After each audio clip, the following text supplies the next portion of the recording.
तो सैलरी का साम्स करेंगे डे 1। इसका पहले हम लोग नोट दिए हैं। टोटल नोट को हम 4 पार्ट में डिवाइड किए। एक बार जस्ट रिकैप कर ले इस नोट को जल्दी स्पीड में, क्योंकि साम्स करते हुए अभी लगेगा। फर्स्ट पार्ट में हम लोग करते हैं बेसिक सैलरी। बेसिक सैलरी का मतलब बेस है जिसका ऊपर सारा कैलकुलेशंस होगा, जिसका ऊपर सारा कैलकुलेशंस होगा। कभी सैलरी बढ़ाना है, एम्प्लॉय सोचा ठीक है कितना बढ़ेगा 10%। 10% किसका ऊपर कैलकुलेट करेंगे? बेसिक सैलरी का, जो बेस का है, जिसका ऊपर बेस करके सब सैलरी बढ़ेगा कमेगा सब कुछ होगा। फर्स्ट पार्ट में बेसिक सैलरी। फर्स्ट पार्ट में जितना भी कैश नेचर मिलता है रेगुलरली वो लिखते हैं, जैसे basic, DA, bonus, overtime, commission, arrear salary, advance salary, gratuity, pension, leave salary first part में है, जिसमें ये 3 टो में कैलकुलेशन है। ग्रेचुइटी, पेंशन, लीव सैलरी हम बाद में सीखेंगे। हम सेकेंड पार्ट में अलाउंसेस करेंगे। अलाउंसेस को हम 3 पार्ट में डिवाइड करते हैं। एक है fully taxable allowance, ignore actual expenditure. Fully taxable allowance सीधे थर्ड कलम। एग्जाम्पल दिए थे, मानो मेडिकल अलाउंस मिला तुमको 50,000, मेडिकल पर्पज में खर्चा किया 40,000, तो टैक्सेबल कितना होगा? 50,000 ही। Ignore actual expenditure. ऐसे बहुत सारा फुल्ली टैक्सेबल अलाउंसेस होता है। Medical allowance, entertainment allowance, project allowance, lunch tiffin dinner allowance, non practising allowance, daily allowance, family allowance, deputation allowance, city allowance, servant allowance और एनी कैश अलाउंस, कुछ भी cash में दे, सारा फुल्ली टैक्सेबल। कोई calculation करने का जरूरत नहीं, सीधे थर्ड कॉलम लिखे। थर्ड कॉलम में जा रहा मतलब टैक्सेबल सैलरी होगा। तो फर्स्ट पार्ट में basic, DA, bonus, overtime, commission, arrear salary, advance salary, gratuity, pension, leave salary. Second part में अलाउंसेस। अलाउंसेस में फर्स्ट पार्ट है fully taxable allowances. Second part में पार्टली टैक्सेबल अलाउंसेस, मतलब पूरा third column में नहीं जाएगा, कुछ एग्जाम्पशन है। एग्जाम्पल, चिल्ड्रन एजुकेशन अलाउंस का एग्जाम्पशन 10-14 में मिलेगा कितना? 100 per month per child, maximum for 2 children.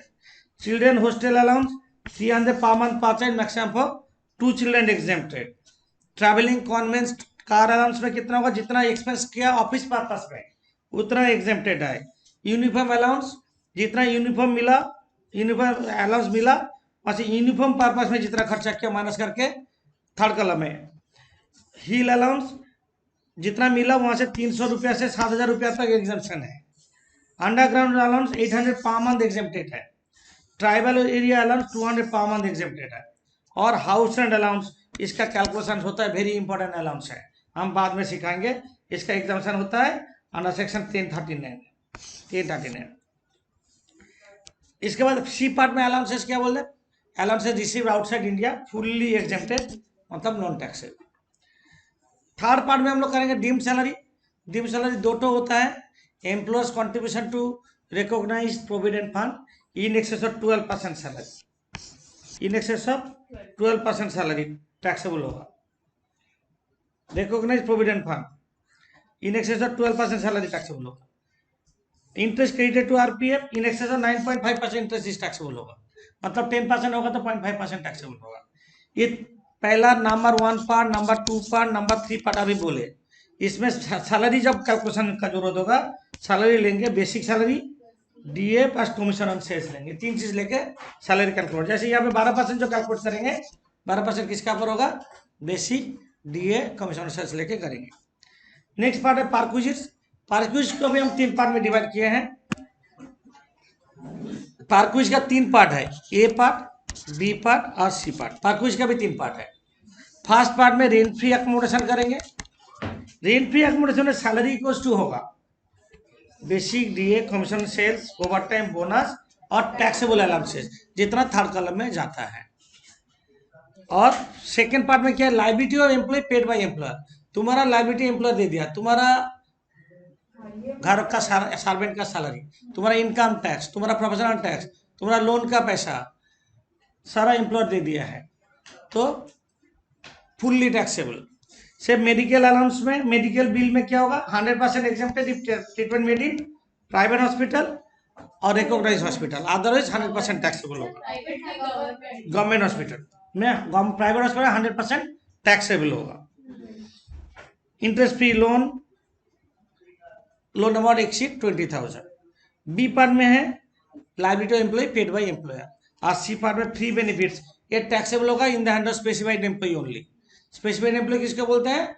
जिसका बेसिक सैलरी 50,000 से ज़्यादा है, कोई कंपनी का डायरेक्टर है और हैविंग 20% वोटिंग राइट एनुअल। तो कोई भी कंडीशन फुलफिल करना स्पेसिफाइड होगा, स्पेसिफाइड होने से सी पार्ट करेंगे, अदरवाइज नहीं करेंगे। Free use of car, free servant, free watchman, free gardener, free cook, free benefits. तो आप जोड़ देंगे थर्ड कॉलम, हो जाएगा हमारा ग्रॉस सैलरी। ग्रॉस सैलरी से 3 तो डिडक्शन होता है। Standard deduction 50,000, entertainment allowance only for government employee को मिलेगा, और प्रोफेशनल टैक्सेस ये माइनस करने से इनकम फ्रॉम सैलरी होगा। यहाँ तक हम लोग नोट दिए थे, अभी सम्स करेंगे। एक्सरसाइज 13 लो, उसको निकालो और 3 लाइन ड्रॉ कर लो। तो हम लोग ऊपर में 2 लाइन लिखते हैं, लिखो एक्सरसाइज 13। देखो सम नंबर 13 ये है मिस्टर शर्मा, नहीं इसका कोई व्यापार नहीं, बाद में बताएंगे। Private company in Kolkata, mister Sharma. तो हम क्या लिखेंगे ऊपर में, लिखो computation 13 sorry 13 mister X, okay. Some number 12 करते हैं, एम शर्मा। एक्सरसाइज 12, 13 नहीं 12 करो।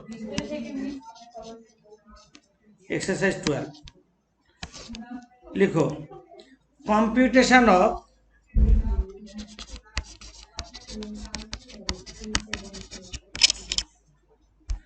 Income from salary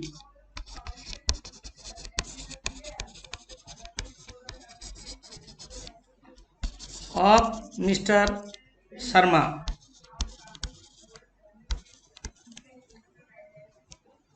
computation of income from salary of Mr. Sharma, comma, a resident individual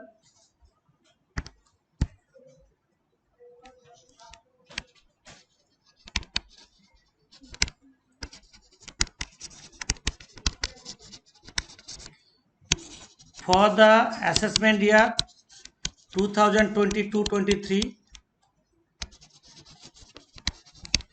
relating to previous year 2021-22, ये लिख लो।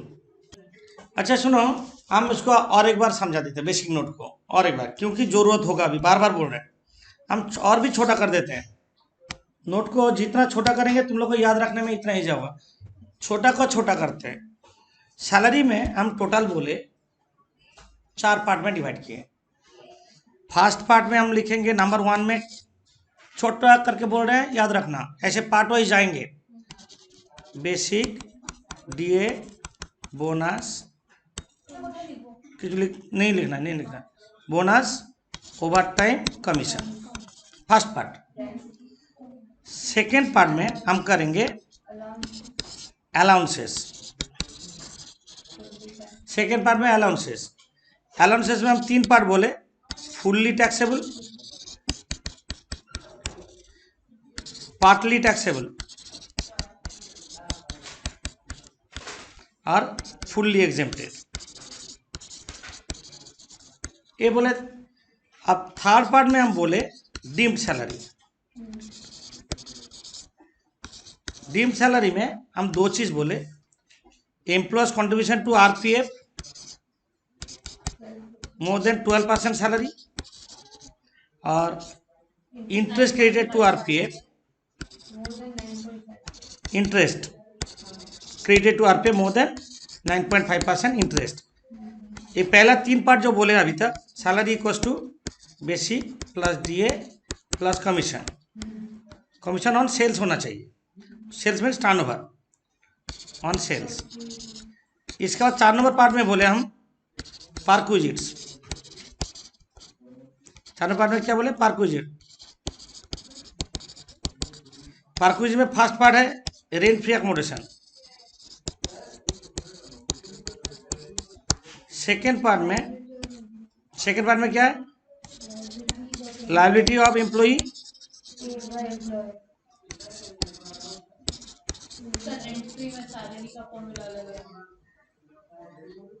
हाँ सैलरी अलग होगा, और सी पार्ट है फ्री बेनिफिट्स, फ्री बेनिफिट्स बस जोड़ देने से ग्रॉस सैलरी। टोटल 4 पार्ट हो रहा है। रेंट फ्री एकोमोडेशन में जो सैलरी कैलकुलेशन होगा उसमें बेसिक होगा प्लस डीए प्लस कमीशन। अच्छा यहाँ पे नहीं लिख रहे हैं, तुम लोग को बोला गया है बेसिक सब कुछ है। ऐसे पार्ट वाइज में जाएंगे तो सम प्रॉब्लम नहीं होगी। सन 12 करते हैं अभी। पहले बेसिक सैलरी लिखेंगे। नंबर ए, बेसिक सैलरी कितना दिया 7,800 पर मंथ। लिखो बेसिक सैलरी, बेसिक सैलरी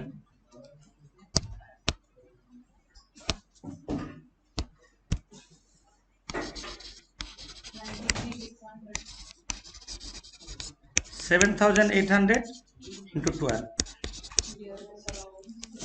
कितना आ रहा है?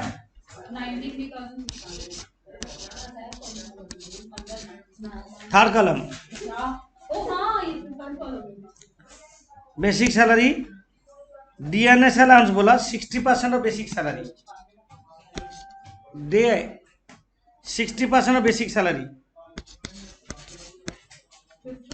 93,600 इंटू 60% 56,160। फर्स्ट पार्ट में basic DA bonus, first part में basic DA bonus overtime commission, ये तो फर्स्ट पार्ट। और कुछ है? बेसिक डीए छोड़ के bonus overtime commission arrear salary advance salary gratuity पे नहीं है। फर्स्ट पार्ट कौन? अब हम सेकेंड पार्ट में आ रहे हैं। सेकेंड पार्ट में अलाउंसेस, सेकेंड पार्ट में अलाउंसेस हम हेडिंग कर देते हैं अलाउंसेस। डीएनएस अलाउंस से फर्स्ट पार्ट में होगा और सेकेंड पार्ट में अलाउंसेस होगा। अलाउंसेस में फर्स्ट पार्ट है फुल्ली टैक्सेबल अलाउंस, सीधे थर्ड कॉलम में भेज देंगे।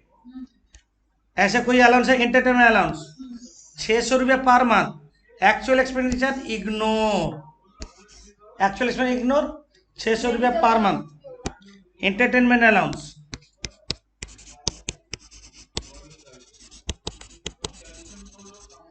600 इंटू 12 7,200।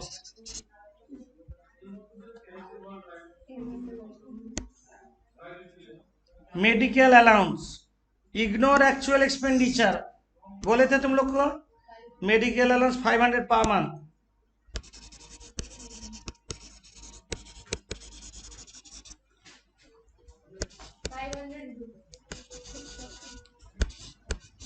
फाइव 500 इंटू 12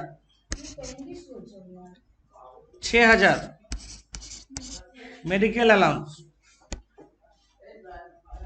और फुल्ली टैक्सेबल के बाद पार्टली टैक्सेबल अलाउंस ये सब में है नहीं है।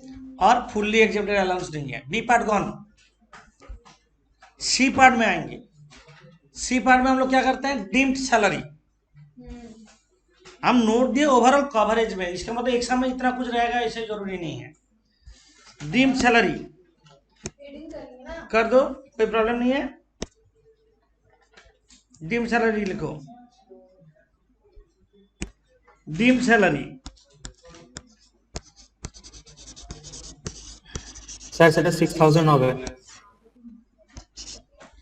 डीम्ड सैलरी में दो बोले थे, employer's contribution to recognise provident fund 12% सैलरी। बट हम लोग का यहाँ पे देखते हैं क्या दिया है। एम्प्लॉयर्स कंट्रीब्यूशन टू आरपीएफ है नहीं है, और इंटरेस्ट क्रेडिट टू आरपीएफ है नहीं है। तो हम चलते हैं डीम्ड सैलरी में डैश। डीम्ड सैलरी ऐसा में है नहीं। इसके बाद जा रहे हैं हम परक्विजिट्स में। डीम्ड सैलरी का मतलब सैलरी मिल रहा है बट नहीं मिल रहा है, मतलब अभी भी नहीं मिल रहा है, बाद में मिलेगा। Recognise provident fund, provident fund कब मिलता है? रिटायरमेंट का बाद। इसके बाद हेडिंग करो परक्विजिट्स।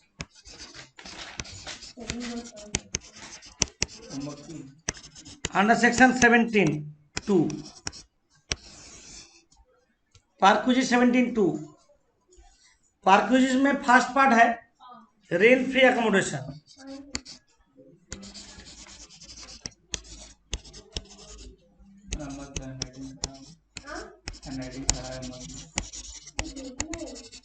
रेंट फ्री एकोमोडेशन सब में है।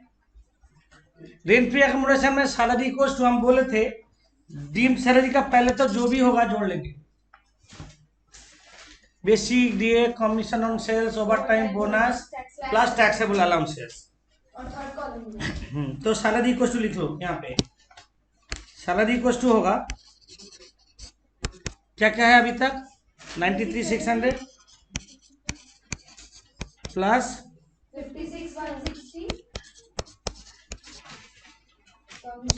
7,200 प्लस 6,000। कहाँ लिखना है देखोगे भाई। सर ये जो टैक्सेबल, अच्छा जो डायरेक्ट थर्ड कॉलम है, हाँ बोलो। 1,62,000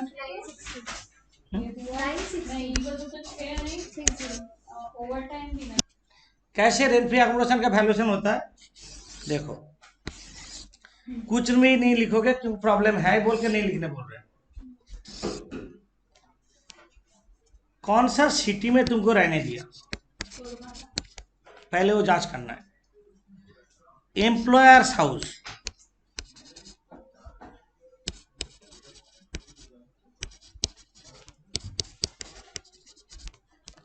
और rented house,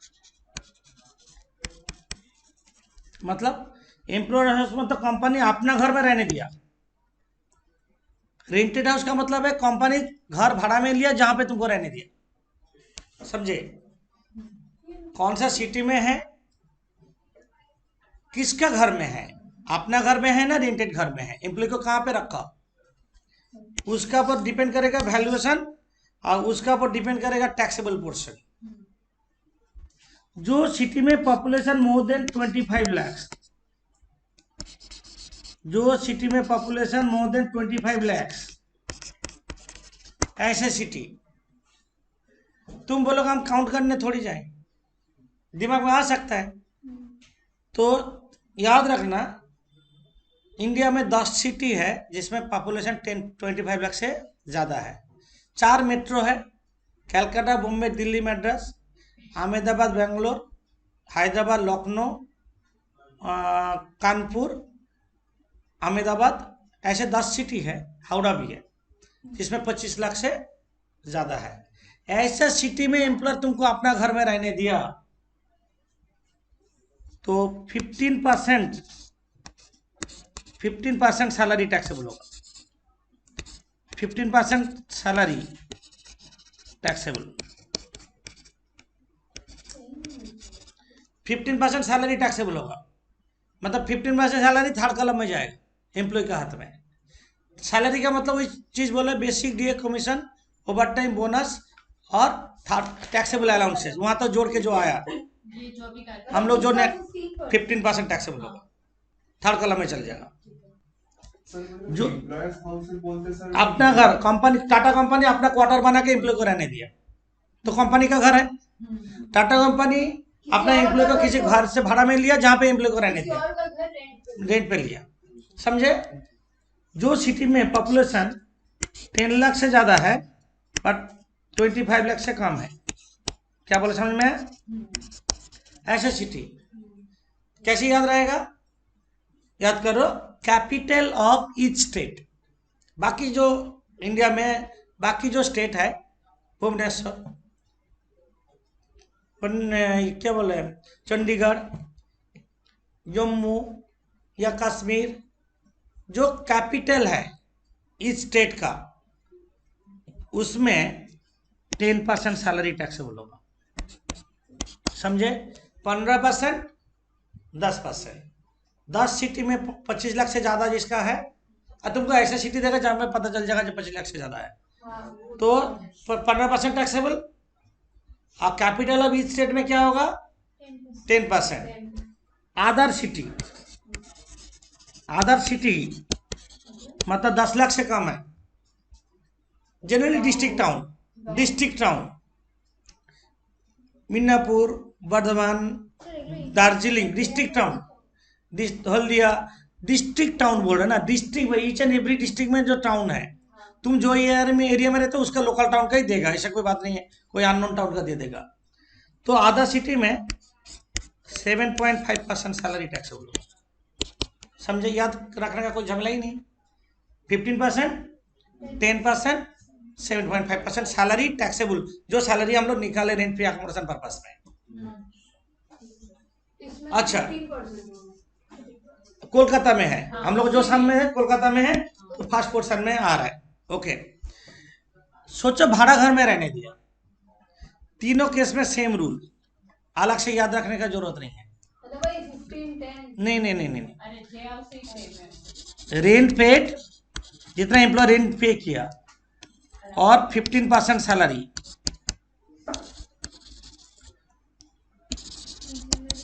whichever is lower, तीनों का केस में एक ही हम तीनों जोड़ के लिखते हैं, रेंट पेड और 15% सैलरी व्हिचएवर इज लोअर, सब केस में। मतलब एक केस में 10% ऐसे कोई बात नहीं है, सब केस में रेंट पेड, जितना रेंट पे किया और 50 सैलरी का 15% जो कम होगा वो देगा, उतना taxable, whichever lower is taxable.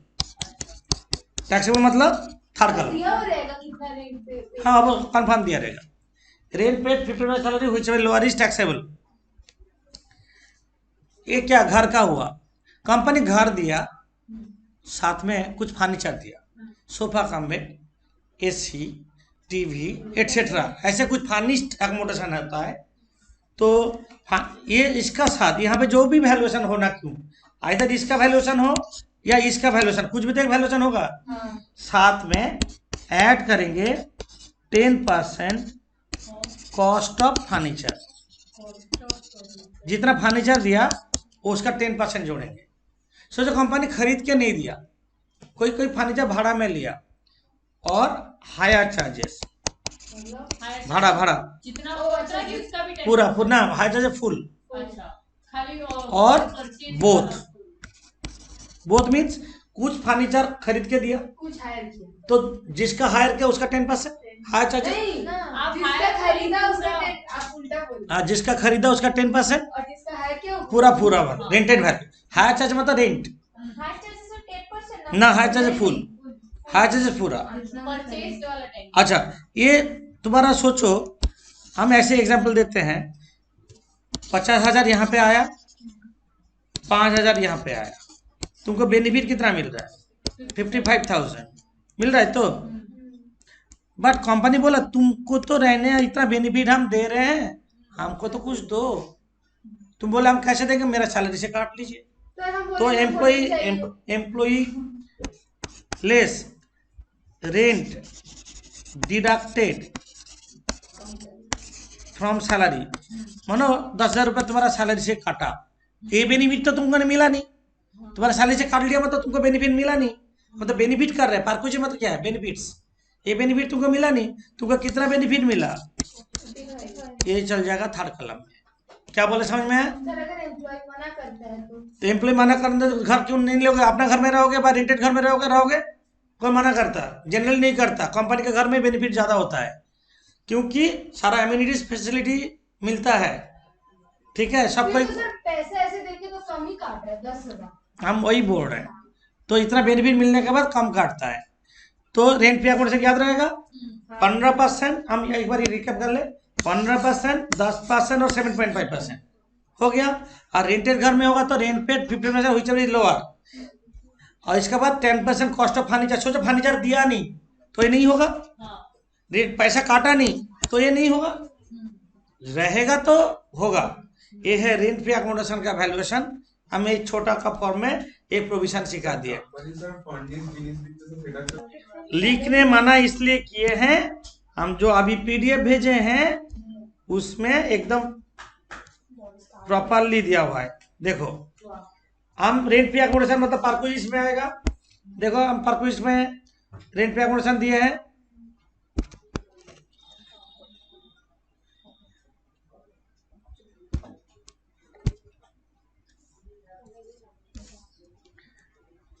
Perquisite में रेंट पे अकोमोडेशन देखो,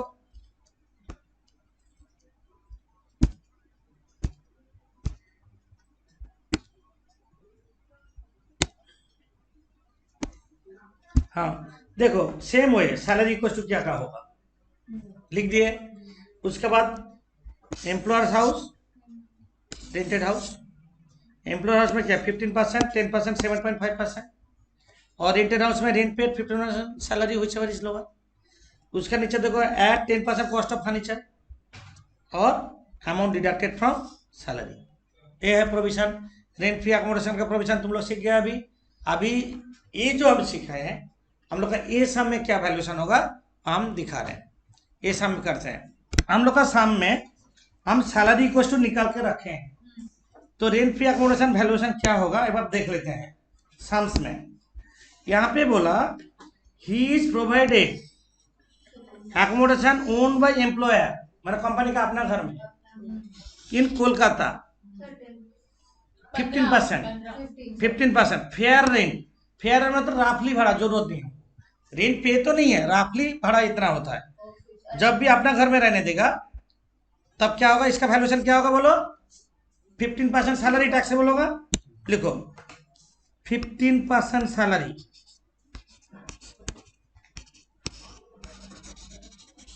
टैक्सेबल,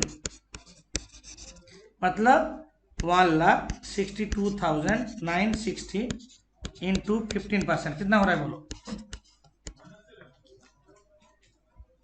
मिडिल कॉलम लिखोगे, मिडिल कॉलम 234 साथ में जितना फर्नीचर दिया कॉस्ट उसका 10% जोड़ेंगे। फर्नीचर दिया कितना देख लेते हैं। देखो 20,000 का फर्नीचर दिया, 10% लेंगे तो क्या लिखेंगे at 10% cost of furniture 20,000 into 10% 2,000। ये तो यहाँ पे लिखेंगे अंदर 26,444, यही होगा थर्ड कॉलम। तुम्हारा सैलरी से कुछ काटा ही नहीं, ऐसा कोई है एम्प्लॉयर तुम्हारा सैलरी से कुछ काटा होगा रहने के लिए। Sir, he is provided with a car or also? ये तो है 4,800 का तुम्हारा सैलरी से काटा है तो उतना माइनस होगा 26,000। तो सर अंदर लिखिए, अंदर लिख रहे हैं हम अंदर ही लिखे 26,444 less amount deducted from salary 4,800 minus करो थर्ड कॉलम में भेजो। कितना हो रहा है 21,644। ये है टैक्सेबल परक्विजिट्स। फर्स्ट परक्विजिट का फर्स्ट पार्ट क्या है rent free accommodation, second part क्या है liability of employee paid by employer. तुम्हारा कोई लायबिलिटी जैसा सर्वेंट सैलरी, तुम्हारा इनकम टैक्स, तुम्हारा प्रोफेशनल टैक्स, तो ये सब दिया, ये रेंट फ्री अकोमोडेशन हुआ। ऐसे कुछ है दिया कि ना देख लेते हैं। प्रोफेशनल टैक्स दिया हुआ है। देखो he has paid, he paid, professional tax he paid not employer paid. Employer pay करने से माइनस हो प्लस हो जाएगा, तो liability of employee paid by employer भी इस समय है नहीं। नंबर 3 में आएगा पेड बाय एम्प्लॉयर। अच्छा ये तो एम्प्लॉय पे किया, ये लास्ट सी पार्ट है फ्री बेनिफिट्स, सी पार्ट है फ्री बेनिफिट्स, ये सब में है free use of car, use of car, इसमें भी एक स्टार है, इसके में स्टार है। हम कार का वैल्यूएशन अभी सिखाएंगे, लिखने का जरूरत नहीं है, सारा जो हम पीडीएफ दिए है उसमें डिटेल प्रेजेंटेशन कैसे होना चाहिए सीखने का सब है। फ्री यूज ऑफ कार यहाँ पे 1.6 लीटर इंजन का कैपेसिटी है, 1.6 लीटर से ज़्यादा है न 1.6 लीटर और तो उससे कम है, वो देखना चाहिए। हम और डिटेल वैल्यूएशन सिखा रहे हैं। फ्री यूज ऑफ कार, तुमको कंपनी घर दिया, कंपनी गाड़ी दिया, साथ में ड्राइवर भी देता है। जिन लोग कंपनी के कार में जाने आने लगते हैं। तो कार का वैल्यूएशन क्या कैसे होगा, और एक बार हम एक डिजाइन कर लेते हैं। तुम लोग को कॉपी करने का जरूरत नहीं है। इसका वैल्यूएशन कैसे होगा हम दिखा रहे हैं।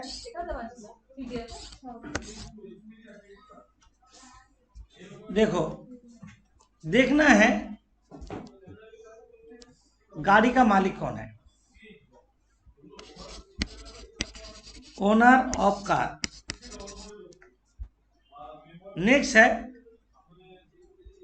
पेट्रोल डीजल रिपेयर्स कौन करता, running expense paid by.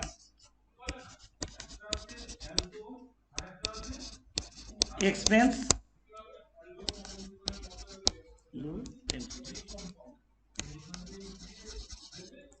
Running expense paid by, कौन पेट्रोल डीजल बियर करता। मोड ऑफ यूज, यूज कैसे होता, पूरा ऑफिस में, पूरा प्राइवेट में, दोनों में, वो देखना चाहिए। और टैक्सेबल कितना होगा, ये सब चीज देखना होगा। तुम लोग एक चीज बोल दे, तुमको प्राइवेट में बेनिफिट मिलेगा तो टैक्सेबल होगा। क्या बोले समझ में, प्राइवेट में बेनिफिट, घर का बेनिफिट होना चाहिए। जैसे एग्जांपल देते हैं, ओनर और कार कंपनी है, कंपनी मतलब एम्प्लॉयर, कंपनी ओनर कार कौन है, employer. Running expense company bear करता, ये भी employer. Mode of use office, सिर्फ ऑफिस में तुम जाते हो, ऑफिस में कार यूज करके इधर उधर ऑफिस का काम करते, ऑफिस में कार छोड़ के घर में आ जाते। तुमको प्राइवेटली क्या बेनिफिट मिला, कुछ नहीं मिला, तो नथिंग इज टैक्सेबल। क्या बोले समझ में है। Owner of car company, petrol diesel company bear करता, यूज होता है बोथ। बोथ मीन्स कार लेके ऑफिस में जाते हो, ऑफिस में ऑफिस का काम करते, घर में आ जाते हो, और घर में भी यूज होता है, फैमिली यूज करते हैं, तो क्या बोलेंगे उसको, बोथ। यहाँ पे प्राइवेट बेनिफिट है या नहीं है, प्राइवेट बेनिफिट है। तब देखना है मोर देन 1.6 लीटर कैपेसिटी का गाड़ी होगा तो 2400 रुपया पर मंथ टैक्सेबल होगा, 2400 रुपया पर मंथ। लेस देन और इक्वल टू 1.6 लीटर का गाड़ी होगा तो 1800 रुपया पर मंथ टैक्सेबल होगा। क्या बोले समझ में, गाड़ी का कैपेसिटी, इंजन कैपेसिटी ऊपर डिपेंड करेगा। अब फॉर ड्राइवर दिया तो 900 पर मंथ टैक्सेबल होगा, मतलब 2400 प्लस 900 या 1800 प्लस 900। और सेल्फ ड्राइवन होने से 900 नहीं आएगा, खुद चलाते हैं तो 900 नहीं आएगा। क्या बोले समझ में आया। क्वेश्चन है 1.6 लीटर कैपेसिटी क्या है। गाड़ी का इंजन कैपेसिटी आप लोग पहले याद है हॉर्स पावर में मेजरमेंट करते थे, है ना। तो 1.6 लीटर इक्वल टू बोलते हैं 16 हॉर्स पावर, ये भी बोल सकता है, और 1600 सीसी भी बोलते हैं। मीनिंग सेल कोई कोई बोलते हैं सीसी का कैपेसिटी। इसका मतलब क्या है, इससे कम होने से कम। 4 व्हीलर जो होता है ऑल्टो, छोटा गाड़ी है, 4 सीटर है, ऐसे जो गाड़ी होता है तो लेस देन 1.6 लीटर मानेंगे, वहां पे कम टैक्स होगा, 1800 रुपया करके per month. More than 6 seater, more than 4 seater मतलब 6 सीटर, स्कॉर्पियो बोलो, इनोवा बोलो, ऐसा मोर देन 1600 सीसी का गाड़ी तुमको 1.6 लीटर भी बोल सकता है, 16 हॉर्स पावर बोल सकता है, और 1600 सीसी भी बोल सकता है। तब क्या होगा, 2400 रुपया पर मंथ टैक्सेबल होगा। दिया हुआ रहेगा तो ये। हाँ, ये दिया रहेगा। गाड़ी का नाम दे देगा तो क्या बोले समझ में, तुमको शाम करना है। तो हम लोग का क्या हुआ, बोथ होने से ये देखेंगे, सीसी बोतल देखेंगे, ठीक है। अच्छा, owner of car employer, cum petrol diesel employer bear करता, मोड ऑफ यूज से प्राइवेट। 3 चीज होता है ना, आइदर पूरा ऑफिस और दोनों और प्राइवेट। प्राइवेट होने से टैक्सेबल होगा। कंपनी तुमको क्या बेनिफिट दिया, पेट्रोल डीजल बेनिफिट दिया कि नहीं बोलो, सिर्फ प्राइवेट में, गाड़ी घर में ही रहता है, फैमिली यूज करते हैं, तुमको क्या बेनिफिट दिया, पेट्रोल डीजल भी बेनिफिट दिया, गाड़ी भी बेनिफिट दिया कि नहीं बोलो। तब क्या होगा, 10% of cost of car plus running expense. Running expense जितना पेट्रोल डीजल दिया उतना टैक्सेबल हो जाएगा। गाड़ी कंपनी का है तो वैल्यूएशन ऐसे होगा। 3 चीज है, सिर्फ ऑफिस में हो तो नथिंग इज टैक्सेबल, बोथ होने से सीसी बोतल देखेगा, हम बार बार बोल रहे बोथ। हाँ, सिर्फ प्राइवेट होने से क्या होगा, 10%।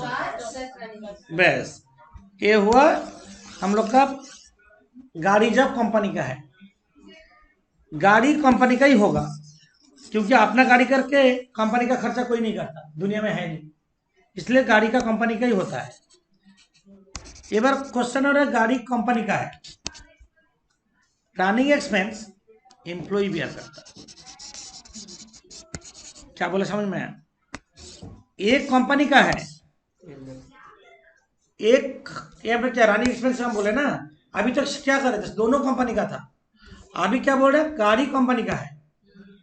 गाड़ी कंपनी का है, पेट्रोल डीजल एम्प्लॉय बेयर करता, कभी ऑफिस होगा नहीं, तो अपना कंपनी घर का पेट्रोल डीजल करके घर ऑफिस का काम करोगे, कोई नहीं करता, इसलिए वो प्रोविजन आएंगे। जब बोथ होता है, बोथ कंपनी तुमको क्या दिया, गाड़ी, पेट्रोल डीजल तुम बेयर करते, तब टैक्स बोथ होने से ही सीसी बोतल देखना होगा। बोले हम बार बार, कितना सीसी का गाड़ी है, मोर देन 1.6 लीटर का होगा तो यहाँ पे कम टैक्सेबल है, कितना होगा 900 पर मंथ, और लेस देन 1.6 लीटर होगा तो 600 पर मंथ, और ड्राइवर सेम, हाँ 900, ड्राइवर का same, for driver 900 per month taxable होगा। तो मतलब क्या हुआ, 900 प्लस 900 या 900 प्लस 600 टैक्सेबल होगा। गाड़ी कंपनी का पेट्रोल डीजल एम्प्लॉई यूज होता है प्राइवेट, तुम घर में ही गाड़ी रहता, तुमको क्या बेनिफिट मिला, गाड़ी 10% कॉस्ट होगा, 10% गाड़ी बेनिफिट मिला ना तुमको, 10% cost of car, running expense तो मिला नहीं। ये है गाड़ी का प्रोविजन।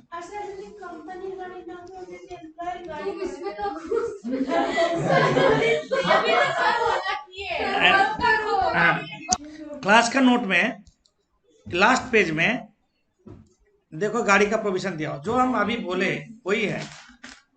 देखो owner of car, running expense paid by, mode of use और कितना टैक्सेबल है, दिया कि नहीं, जो हम बोले वही है। तो ये सम में हम लोग का ये सम में गाड़ी में प्रोविजन क्या है, देखो ये सम में गाड़ी का प्रोविजन देखो क्या है, 1800 लगेगा और 900 लगेगा।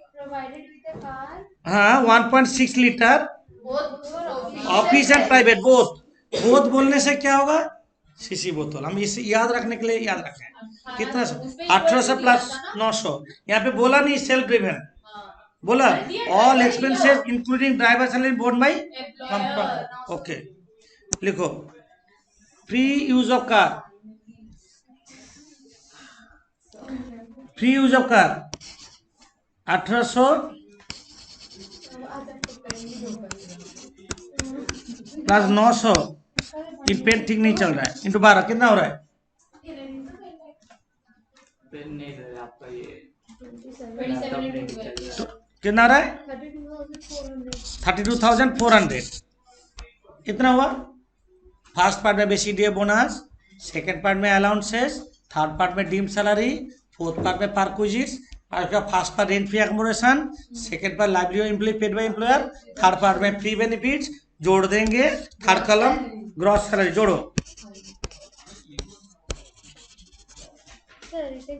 ग्रॉस सैलरी टोटल करके third column 217004 less deduction under section 16 entertainment है sir 16 roman 1A standard deduction